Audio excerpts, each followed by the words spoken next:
Alors, bonsoir à tous. Alors, on parlera un petit peu de l'émotion dans Pierrot Lunaire, et en profitant notamment d'un travail qu'on a effectué récemment euh, en termes de la préparation et de l'interprétation de ce morceau. En 1937, se prononçant dans une conférence, Arnold Schoenberg se souvenait des succès qui, dans les premières années de la deuxième décennie du XXe siècle, contribuèrent de manière décisive à établir sa réputation. De sa période berlinoise, on a L'Harmonie et l'air, publié en 1911. En 1912, Le Pierrot Lunaire. En 1913, Schoenberg voyait son Gurre-Lieder applaudi par le public viennois. En particulier, lorsque faisant référence à ces deux compositions, Pierrot Lunaire et Gurre-Lieder, le compositeur affirmait que personne n'aurait pu nier leur fort pouvoir émotionnel. Et vous avez là cette déclaration de Schoenberg. Déjà, 10 ans plus tard, il observe une réaction tout autre. Il se réfère aux oscillations typiques du succès et nous racontant comme non seulement le public avait oublié de l'aspect émotionnel présent dans ses œuvres importantes, le Pierrot, mais pas seulement, le premier et le deuxième quatuor, le Gurre-Lieder, le Verklärte, et certains critiques passèrent à le considérer comme un simple constructeur, catégorisant sa musique comme sèche, dry in English, et sans expressivité émotionnelle. Paradoxalement, il se voyait aussi accusé d'un romantisme daté, et pire si j'ose dire, comme un auteur qui s'utilisait de sa musique pour exprimer ses sentiments personnels. Péché capital. Ce qui nous intéresse surtout est que les compositeurs s'expriment spécifiquement sur Pierrot Lunaire comme un exemple de pouvoir émotionnel. L'étude d'Oliver Guyot examine les éléments d'acoustique et des structures relatives aux réactions corporelles provoquées par une écoute quelconque, particulièrement en observant les associations établies par les auditeurs à l'émotion. Cet auteur cite notamment l'expérience conduite par Johnny Sloboda, qui, à travers des questionnaires, a réussi à établir la manifestation de frissons, en anglais thrills ou chills, les interviewés aussi utilisant les termes tels que larmes, accélération de battement de cœur, toujours agissant comme une réponse aux diverses structures musicales présentées. Ne voulant pas entrer dans les sujets appartenant au domaine de la psychologie, du point de vue de ce qui nous intéresse pour cet exposé, nous partons du principe que cette réception de la part du public est précédée de celle de la part des musiciens. En ce qui concerne le travail pratique du musicien et ses réactions corporelles, on pourrait faire mention des commentaires d'Ursula Opens autour de Night Fantasies de Elliot Carter, où elle souligne l'importance du contrôle de battement du cœur dû au changement continu de tempi. Ces témoignages est enregistré et nous espérons dans la publication de notre travail de recherche abordant l'univers de pianistes et de création. Ce contrôle a comme objectif primordial les succès de l'exécution et plus tard, dans cet exposé, nous explorerons quelques endroits où cette conscience s'impose en tant que condition sine qua non. Toujours du point de vue du musicien professionnel, ces réactions corporelles partent tout d'abord d'une première écoute, celle-ci initiée même au premier regard sur la partition. L'écoute peut pourtant être retardée par certaines entraves. Suit les témoignages émis par un contemporain célèbre de Schoenberg. J'ai dirigé les partitions les plus difficiles de Wagner. J'ai moi-même écrit des partitions dont les pages comportent 30 portées de musique et davantage. Or voilà qui vous m'apportez une partition où il a seulement 4 portées et je suis incapable de la lire. Au passage, il faut faire mention que la traduction française de l'œuvre de Stuckenschmidt associe cette même anecdote au deuxième quatuor, tandis que Schoenberg, dans l'original en anglais, le Style and Idea, la raconte autour du premier quatuor. Cette entrave auditive provoquée par les matériaux visuels est constatée par Schoenberg lui-même. Nous vous laissons lire un petit peu.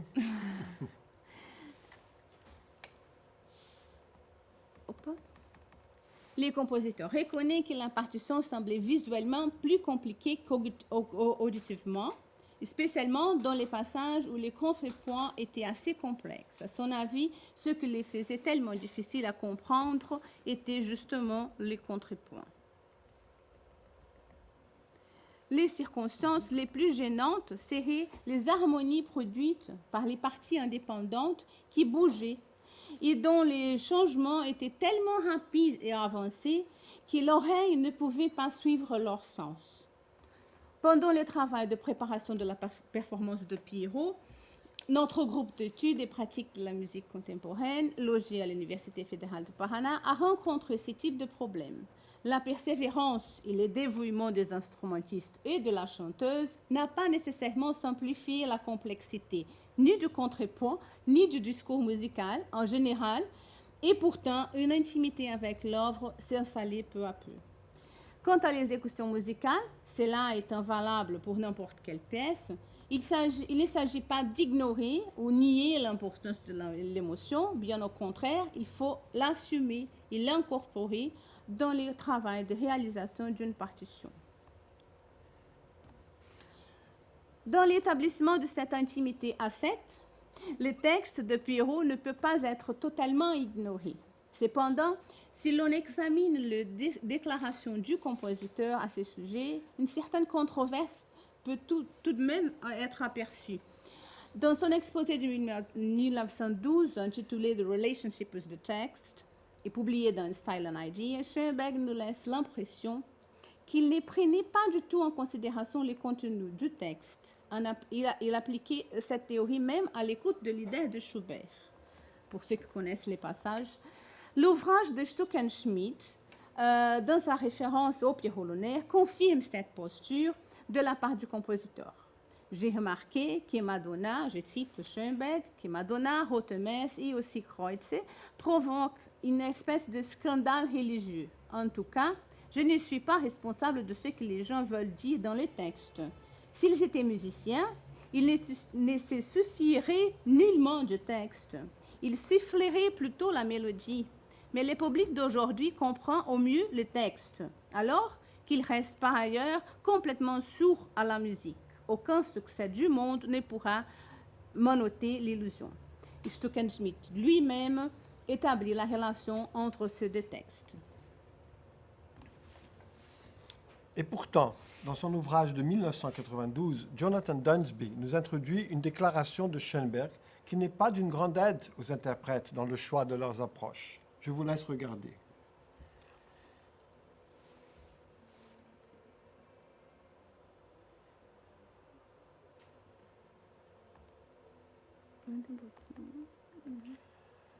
Dans notre expérience la plus récente de ce travail du période lunaire, ces deux postures, d'une part, une primordialité du texte, d'autre part, le travail concernant surtout la musique, étaient présentes pendant les répétitions. Nous rappelons l'origine de l'œuvre. C'est en 1904 qu'Albertine Zemmer avait fait la commande à Otto Frieslander d'un morceau basé sur le texte d'Albert Giraud, qui après a été traduit en allemand par Hartleben, n'est-ce pas? Le résultat, selon Laure Gauthier, musicologue, fut que, pour Albertine Zemmer, le résultat n'était pas assez novateur, qui attendait avant tout une grande liberté de ton. Ce que nous trouvons assez intéressant, c'est que de manière extraordinaire, cela coïncidait avec la quête de Schoenberg lui-même, au même instant. C'est Schoenberg qui dit « We need both the tones of song as well as those of speech. My unceasing striving in search of the ultimate expressive capabilities for the artistic experience in tone has taught me this fact. » Et c'est là que nous avons l'un des principaux challenges de l'interprétation, que nous avons souligné de cette façon. Prima la musica, poi le parole, ou l'inverse. C'est justement l'une des principales difficultés de Pierrot. Le bon dosage de ces deux aspects très spécifiques, tout à fait indissociables du genre du mélodrame. D'une part, la musique, d'autre part, l'aspect narratif. C'est encore Laure Gauthier, c'est dans un article publié dans Accent, qui est la revue justement qui fait la revue qui appartient à l'ensemble intercontemporain, n'est-ce pas, et qui, contient plusieurs articles justement sur les divers programmes de l'ensemble, et ça a été publié en 2013, cette année, qui souligne quelques-unes des caractéristiques, et pour qu'on se rappelle tout de même que Schoenberg hérite d'une tradition qui a bien observé la partition. Néanmoins, la question des auteurs pour le chant, même avec les indications de l'auteur, peuvent donner marge à différents points de vue. Aussi, bien entendu, qu'il y a de la part de Schoenberg cet intérêt, cette volonté d'un dépassement de la tradition du lied romantique et en même temps, en simultané, l'émancipation aussi de l'univers cabaretiste, puisque Albertine Zemme était une chanteuse de cabaret. Puis suivent les recommandations de Schoenberg. Ce qu'il souhaitait dans le préface du Pierrot. Il souhaitait une mélodie parlée, tout en respectant les auteurs de ton indiqués. Il souhaitait aussi que le rythme fût comme s'il chantait. Et aussi, il reconnaissait finalement l'extrême difficulté d'interprétation du Sprechgesang, qui était une ligne médiane, mais qui ne pouvait être ni chant, ni récitation. Vous avez là, justement, l'affiche de la création du Pierrot lunaire le 16 octobre 1912. Pour rappeler que ce travail qui a été effectué par ce groupe, justement, de recherche au sein de l'université, on a dû sélectionner le Pierrot en entier, vous le savez, est composé de 21 numéros, 3 groupes de 7, mais on a dû sélectionner basiquement 10 morceaux, puisqu'il faisait partie d'un programme organisé par la chanteuse de l'ensemble. Et dans ce programme, elle chantait aussi des morceaux de Bernstein, de Charpentier, de Villa-Lobos et de Verdi. C'est-à-dire qu'on a décidé d'inclure le Pierrot lunaire. Et la sélection même de ces morceaux a été faite ensemble. Alors, quelques conclusions.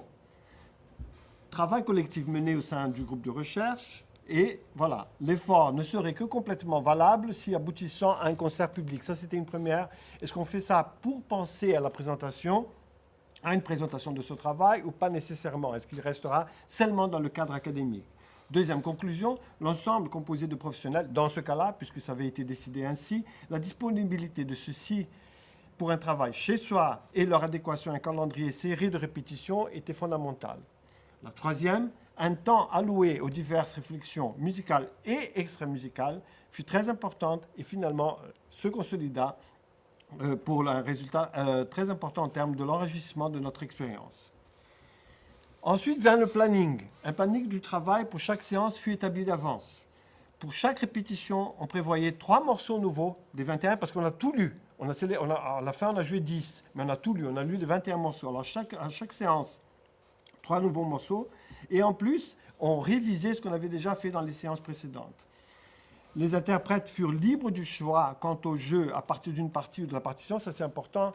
Bien entendu, le chef d'orchestre, en l'occurrence, c'était moi. La pianiste, je crois que tu avais la partie orchestrale. Voilà. Le flûtiste aussi, mais les autres instrumentistes ont préféré jouer de leur partie individuelle. L'écoute permanente de soi-même et de l'autre, avec de nombreux échanges, était constamment au rendez-vous. Aussi, quant aux besoins du chef, vous savez, c'est un morceau qui, quelquefois, on le voit exécuter sans un chef et d'autres fois avec un chef, n'est-ce pas? La vérité, on m'a demandé, après quelques séances, si je pouvais collaborer. Moi, j'étais en train d'écouter et d'accompagner les répétitions, tout simplement. Et puis, à partir d'un certain moment, l'ensemble a pensé qu'il serait important qu'il y ait la présence d'un chef pour travailler ensemble. Dans ce cas-là, une fois que j'ai accepté, j'ai travaillé de manière, naturellement, bien entendu, à formuler mes propres idées, mais également, naturellement, à rejoindre et à rassembler les diverses formulations du groupe. Une fois achevé le concert, et longtemps après, fut observé un sentiment important de réussite, de satisfaction intime et d'appropriation collective du morceau parmi tous les participants. Nous allons devoir couper certainement quelques-uns des exemples musicaux que nous voudrions vous montrer, mais en tout cas, naturellement, le premier morceau de Pierrot lunaire, le Monde des Strunken, ce qu'on voulait par exemple vous montrer, c'est ce motif initial qui est joué par le piano. Ça va, faute de mieux, c'est presque un leitmotiv qui sera, il reviendra fréquemment pendant la pièce, et finalement, d'une certaine façon, il deviendra une espèce de zone de confort, comme on l'a souligné, à laquelle on reviendra de façon récurrente. Il est très intéressant, du point de vue de l'émotion, en essayant de vous décrire un peu ce que c'était cette expérience, si on considère surtout l'aspect de la dynamique avec ces pianissimos qui commencent, et déjà dans la 7e mesure, ce qui est souligné par le cercle, on voit un élan de la flûte avec le fortissimo, avec un crescendo qui déjà change un peu ce geste. Je ne sais pas si on l'écoute maintenant ou si on le... Oui, okay. Au début, n'est-ce pas? Jusqu'au début. Tu vois bien, c'est la mesure 7.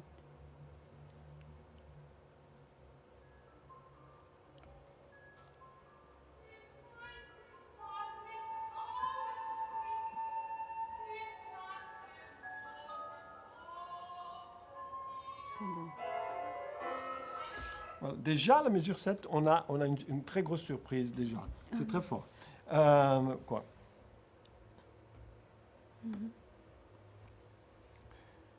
Okay. Pour avancer un petit peu, n'est-ce pas? Vous savez que chaque morceau a environ 1 minute, quelquefois même moins, n'est-ce pas? On pourrait parler aussi à la mesure, par exemple, 19, qui est basiquement, c'est... On enchaîne les fortissimo. Oui, il y a aussi des sforzando très soudains qui apparaissent. Vous le voyez déjà dans cette mesure-là. Au premier système, la 3e mesure, c'est à la moitié, du premier temps avec le sforzando. Et puis après, aussi cet accord, déjà dans le 2e système, très soudain du piano, arpeggiato, n'est-ce pas? C'est justement en sforzando, n'est-ce pas? Et à nouveau l'élan qui repart avec le violon, suivi de la flûte. Pour qu'on arrive à un très grand moment en termes d'intensité, déjà dans les mesures de cette page-là, au fond de la page. 0,58. Je faisais.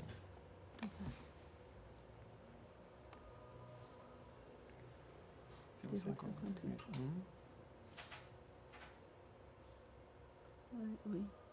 Okay.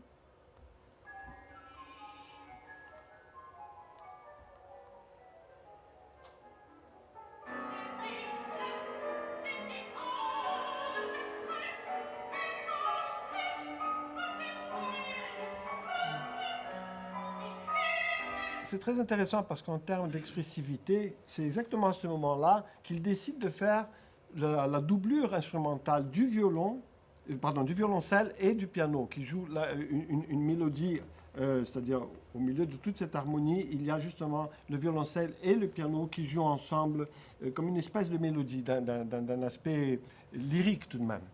Tu veux continuer? Okay.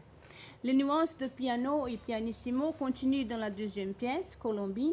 On remarque dans la partition disponible au Centre Arnold Schoenberg à Vienne, que vous regardez, les changements du tempo. Ce qui importe est la figure de la blanche pointée, non pas la noire. Par ailleurs, nous avons apprécié cette idée d'une valse déconstruite. Cela influence le geste du pianiste, par exemple. Dans presque le même esprit de Mondenstrunken, ces morceaux s'investissent d'un caractère plus lyrique, grâce notamment au violon qui fait rêver par moments. Mais... Oui, la question du tempo, je ne sais pas si c'est clair là, mais enfin, c'est indiqué, et ces indications sont de la partition qui se trouve au Centre Arnold Schoenberg de Vienne. Il y a la noire qui est écrite à 126, et puis il y a souligné au crayon rouge la blanche pointée 42-48, ce qui fait basiquement la noire 126. Mais en tout cas, oui, cette indication de vouloir penser plutôt la mesure que vraiment la... Et puis la question de la valse, si tu veux aussi expliquer un petit peu ce que tu veux dire. Maintenant, la valse déconstruite.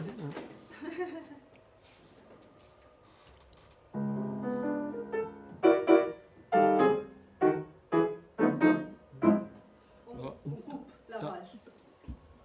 Dans un tempo de 1, 2, 3, n'est-ce pas? Et Schoenberg héritait de cette tradition viennoise, bien entendu, mais enfin, il y a quelque chose là. Passons un peu à Der Krankemond. Okay. Alors, on a sauté directement, dans le concert, on a sauté directement du numéro 2 au numéro 7. Der Krankemond, qui est très inédit, par son instrumentation, puisque c'est un morceau, une feuille seulement, qui réunit seulement la flûte et la voix. Et ce morceau, d'ailleurs, a beaucoup influencé, et ça a été admis a influencé Boulez, qui a écrit Le marteau sans maître, en pensant à cette... enfin, il y a une section où il travaille exactement avec la même idée. La voix, de son côté, est assez explorée dans son registre médium grave, tandis que la flûte, elle est plus flexible, plus diverse dans ses registres, n'est-ce pas? Elle va de haut en bas. Elle doit faire preuve ainsi d'une grande malléabilité d'exécution. Le contrepoint, il continue aussi complexe que dans les autres morceaux. Ici, les deux lignes s'articulent plutôt séparément. Vers la fin, elles semblent plutôt rencontrer une entente qui convient très bien à la conclusion de cette première partie de Pierrot lunaire, je rappelle toujours, divisée en 3 parties de 7, n'est-ce pas? Alors ça, c'est la fin de la première partie, n'est-ce pas? Stuckenschmidt définit ce morceau comme méditatif et vaporeux. Et même si de manière discrète, on m'a demandé aussi que je dirige, c'est-à-dire pour 2 instruments, enfin la flûte et la voix, mais tout de même, assez discrètement tout de même, mais dans l'idée de promouvoir une complicité entre la flûte, la voix et ce troisième personnage qu'on pourrait appeler le texte. N'est-ce pas? On écoute un petit peu.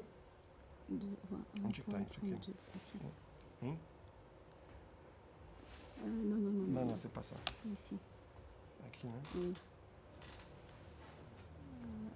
À partir de... Non, perdón. Je sais. C'était de botar.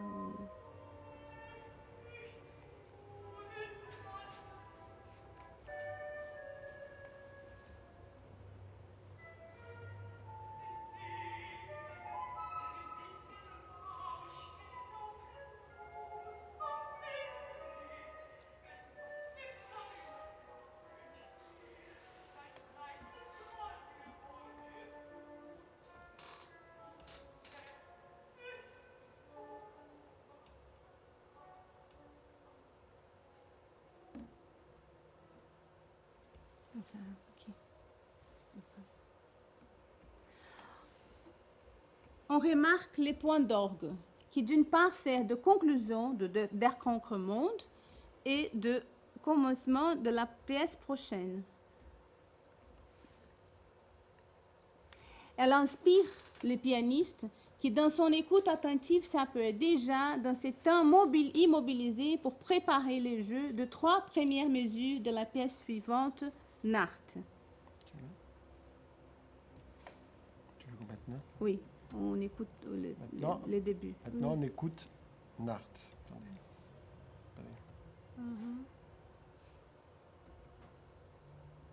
Oui, tous les deux. Tout.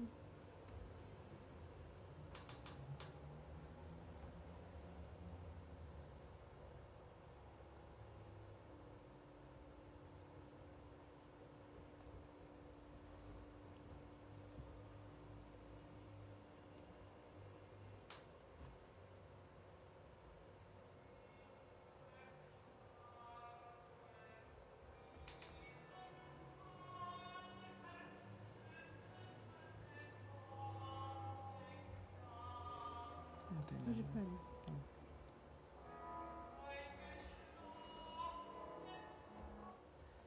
Comme vous avez l'écouté, les registres graves pour tous les instruments sont déterminants de l'ambiance intense et pas du tout placide, malgré la dynamique plutôt autour du pianissimo. L'indication Gende soutient l'idée d'un mouvement qui s'installe progressivement, complexe, intense, et on ressent justement ces besoins de contrôler les battements du cœur, comme on a mentionné auparavant. Nous observons une similarité du dessin contrapuntique avec des doublures instrumentales, un fait qui s'impose davantage puisque assez rare dans ces cycles.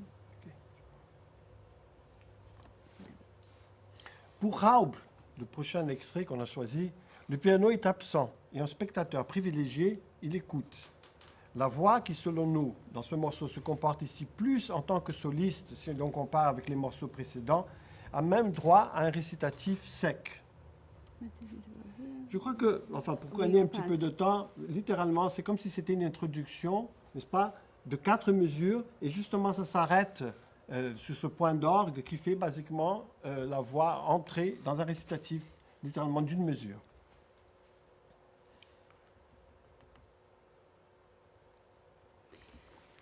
Voilà, les pianos réapparaissent à la fin pour le jeu d'une seule mesure. Jouant sans pédale, il sera l'élément de passage à la haute messe dans un cadre qui ne laissera d'aucune façon prévoir l'on s'approche de ces moments qui, conformément à l'analyse établie par un nombre de théoriciens, correspond au climax du Pérou lunaire. Vocation finale.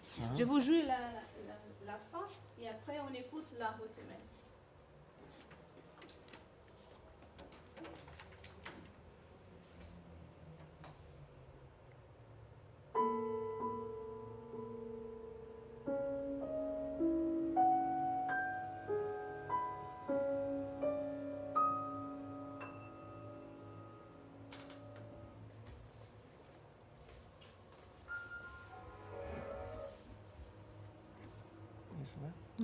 Allez.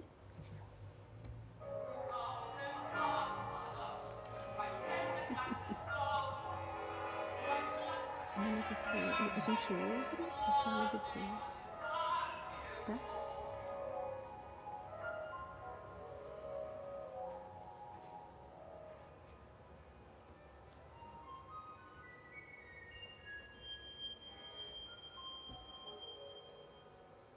Melhor separar.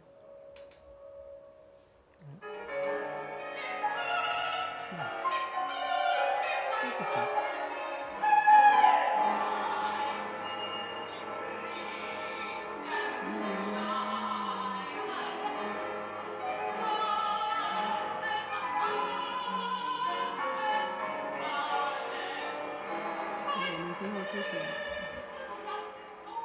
Pode parar.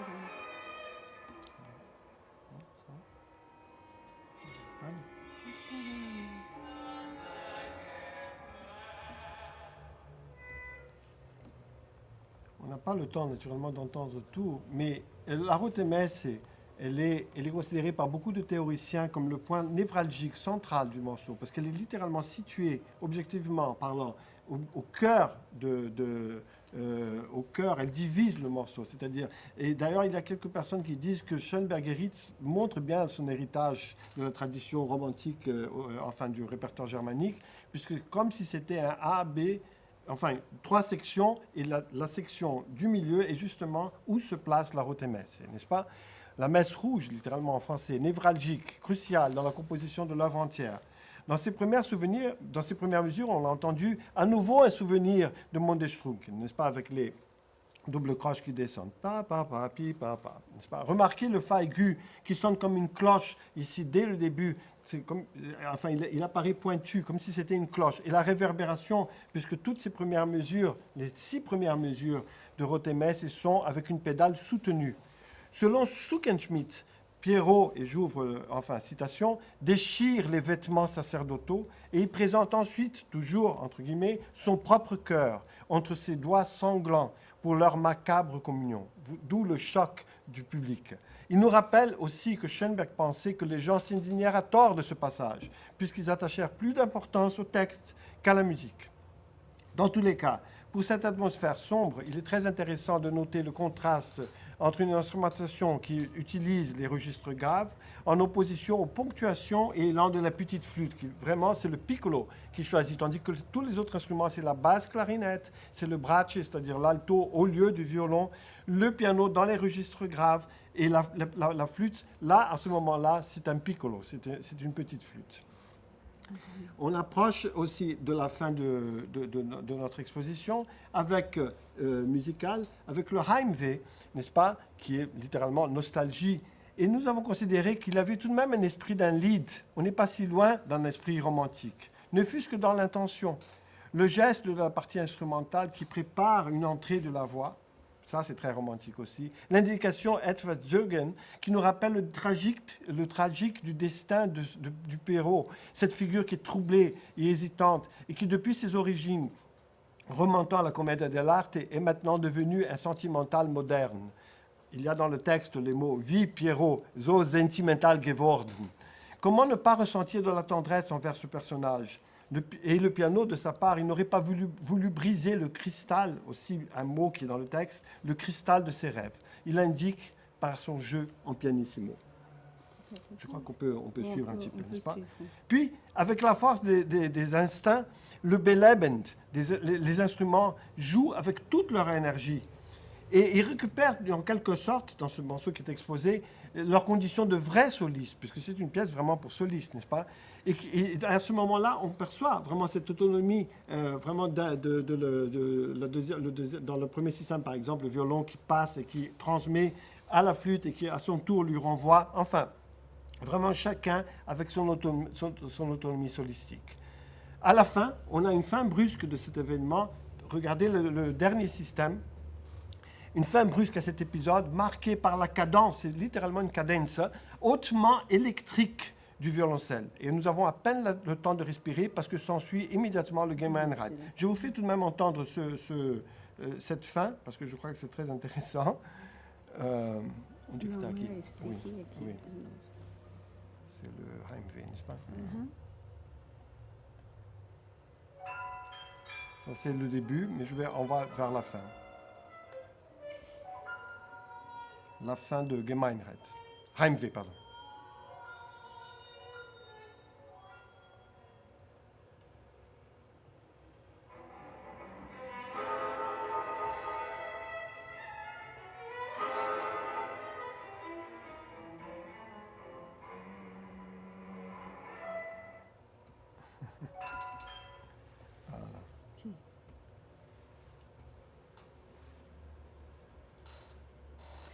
Envahi donc par l'ambiance créée dans ces dernières mesures de Heimweh, continue la décharge d'énergie. Gemeinheit occupera, à notre avis, la deuxième position en termes d'intensité dramatique, la première étant Rotemesse. Mais le discours s'adoucit, soudainement, plötzlich, comme on est marqué là en rouge, et déjà à partir de la mesure 9 s'installe un premier ralentissement du tempo, manière ironique de souligner l'atrocité commise à Cassandre. On va écouter ou on va en Non, enfin. Okay. On continue. Dans Heimfahrt, qui est une barcarolle, le violoncelle et l'alto ramènent pour la dernière fois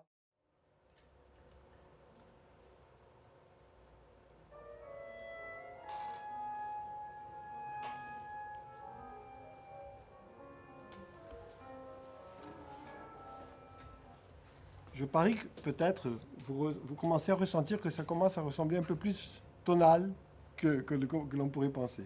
Et nous proposons autre chose même. Nous demandons deux visions d'une barcarolle que je vais vous faire écouter maintenant. Après, vous me direz ce que vous pensez. Expressionnisme et impressionnisme, on l'a mentionné un petit peu aujourd'hui, pourraient avoir des points en commun. Je vous laisse réfléchir. Cadê o coisa? Cadê aqui? Tá aqui? Aqui, veja. Tout juste le début. Oui.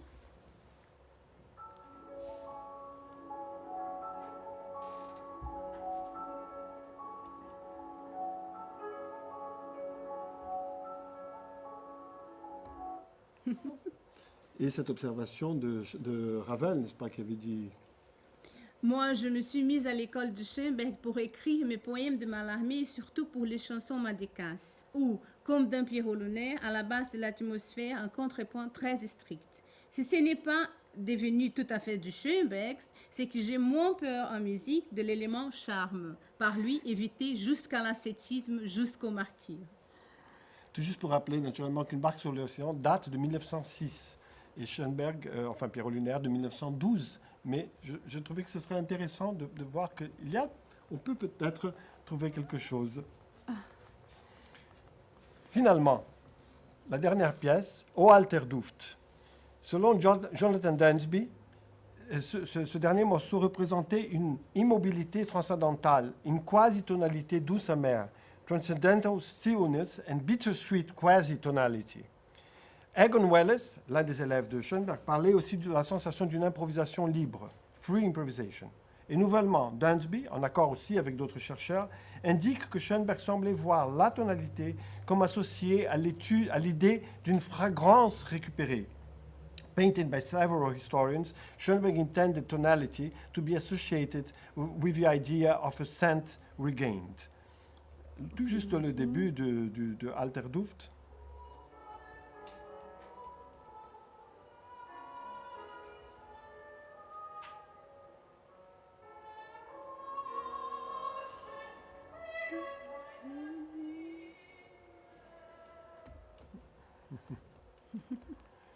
Pour conclure, on peut certainement remarquer comme encore aujourd'hui, 100 ans après sa création, Pierrot Lunaire demeure l'œuvre d'une énorme complexité 90, et où la fascination et la séduction ne cessent d'opérer. Pour les membres du groupe de recherche installé au département des arts de l'Université fédérale du Paraná, il était promis d'avance que l'aventure se devait d'être munie d'une insatiable curiosité assurant aussi bien les besoins artistiques et scientifiques.